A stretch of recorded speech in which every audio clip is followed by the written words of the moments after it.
Vamos falar sobre uma das maiores e mais silenciosas revoluções acontecendo agora, a passagem da indústria 3.0 para 4.0. E olha, isso vai muito além de uma simples atualização de tecnologia. É, na verdade, uma reinvenção completa da lógica de como o mundo produz as coisas. Vamos mergulhar fundo nessa transformação. Para a gente entender essa história, nosso caminho é o seguinte. Primeiro, vamos olhar para o passado, para o mundo da indústria 3.0. Depois, a gente explora a promessa da 4.0.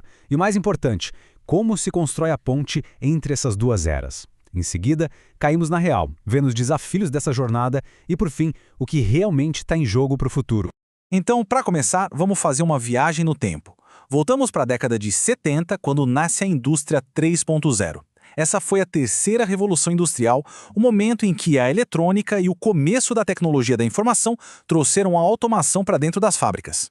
E isso nos leva a uma pergunta que é a chave de tudo. Pensa num robô industrial clássico, lá dos anos 90, fazendo uma solda perfeita, repetidamente. Ele é automatizado, com certeza. Mas ele é inteligente? A resposta para essa pergunta define a grande limitação daquela era. A verdade é que aquele robô era basicamente cego. Ele executa a programação dele à risca, mas não faz a menor ideia do que acontece um passo antes ou um passo depois na linha de produção.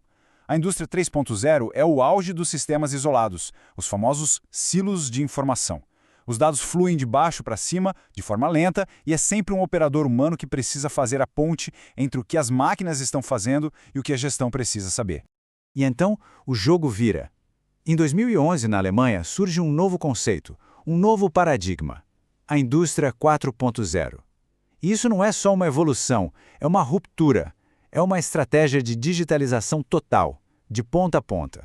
A virada de chave fundamental é essa aqui. A gente para de falar só em automação de tarefas e começa a falar em autonomia de sistemas inteiros. É a diferença gritante entre um braço robótico que só aperta um parafuso e uma linha de produção inteira que se ajusta sozinha com base na demanda do mercado. Bem-vindos à era das fábricas inteligentes. Aqui, o mundo físico e o digital não só conversam, eles se fundem. Os dados deixam de ser um mero registro do que aconteceu e se tornam combustível da operação. Eles alimentam algoritmos que podem prever uma falha de máquina antes que ela quebre, otimizar o uso de energia e tomar decisões inteligentes. Tudo em tempo real. Tá, mas e a fábrica que já existe, que investiu milhões em equipamentos da era 3.0? Joga tudo fora e começa do zero? Claro que não. É aqui que a engenharia fica fascinante. Vamos ver como essa ponte entre o velho e o novo é construída. A indústria 4.0 não é uma tecnologia só, sabe? É um ecossistema. Pensa assim, a internet industrial das coisas são os sensores, os sentidos da fábrica, coletando dados de tudo. A nuvem é o cérebro gigante, que guarda e processa essa montanha de informações. A inteligência artificial é quem analisa e encontra os padrões. E ainda temos os gêmeos digitais, que são réplicas virtuais perfeitas da fábrica para fazer simulações. Tudo isso trabalhando junto. E aqui está a tal da ponte, a modernização ou retrofitting. A peça-chave são os chamados gateways industriais. Pensa neles como tradutores universais. Eles pegam a linguagem antiga de uma máquina de 20 anos atrás e traduzem para o idioma da internet, da nuvem. De repente, aquela máquina antiga começa a falar a língua do futuro. Mas isso não acontece de qualquer jeito. Quem tem sucesso segue um roteiro bem claro. Primeiro a fundação, arrumar a casa, a infraestrutura de dados. Depois a experimentação, testar em pequena escala, em projetos que tragam um resultado rápido e visível. E só então, com a base sólida e a prova de conceito, é que se parte para escalar a solução para a fábrica inteira. Bom, tudo isso parece ótimo no papel, né? Mas a realidade é sempre um pouco mais complexa. Agora a gente vai sair da teoria e olhar para os dados de verdade para entender como essa transição está acontecendo no mundo. E a resposta talvez surpreenda. E aqui vem o choque de realidade.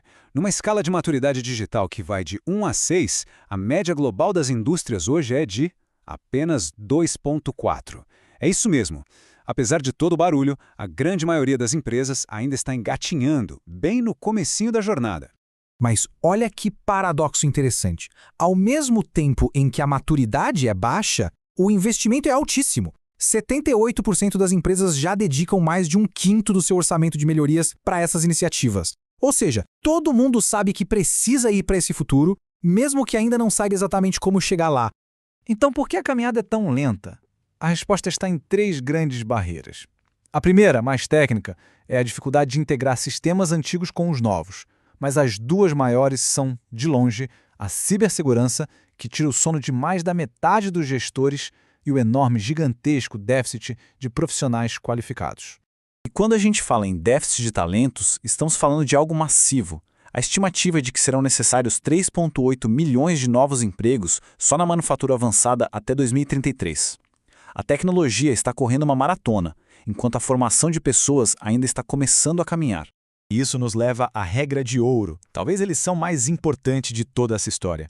O sucesso dessa transformação é 10% tecnologia, 20% infraestrutura de dados e 70% pessoas e processos. Focar só em comprar robô e software sem mudar a cultura da empresa é a receita perfeita para o fracasso. Certo, se é tão difícil, por que insistir? A resposta é simples, porque não é mais uma opção. Para muitas indústrias, essa transição é uma questão de sobrevivência econômica, e o horizonte já está mostrando o que vem depois dela. E os resultados são absurdos. Pensa só, aumentar a produção em até 20% usando os mesmos recursos, cortar pela metade o tempo que uma máquina fica parada, fazer seus equipamentos durarem 40% a mais. Não estamos falando de melhorias pequenas, estamos falando de um salto de eficiência que redefine o mercado. Trazendo a conversa aqui para o Brasil, o potencial é gigantesco. Com uma taxa de adoção ainda baixa, de só 21%, o ganho de eficiência que a gente poderia ter com essa digitalização chega a 126 bilhões de reais por ano. É muito dinheiro sendo deixado na mesa. E enquanto o mundo ainda tenta implementar a indústria 4.0, já se começa a falar na próxima fase, a indústria 5.0. E atenção, ela não vem para substituir a 4.0, mas para complementar. O foco volta a ser a colaboração entre a criatividade humana e a eficiência das máquinas, colocando sustentabilidade e resiliência no centro da discussão. E essa ideia da indústria 5.0 nos deixa com uma reflexão final, que é a grande questão do nosso tempo. Conforme as fábricas se tornam de fato autônomas, capazes de tomar as próprias decisões, qual passa a ser o principal papel da nossa criatividade, da nossa capacidade de julgamento? A resposta para essa pergunta vai definir o futuro do trabalho como a gente conhece.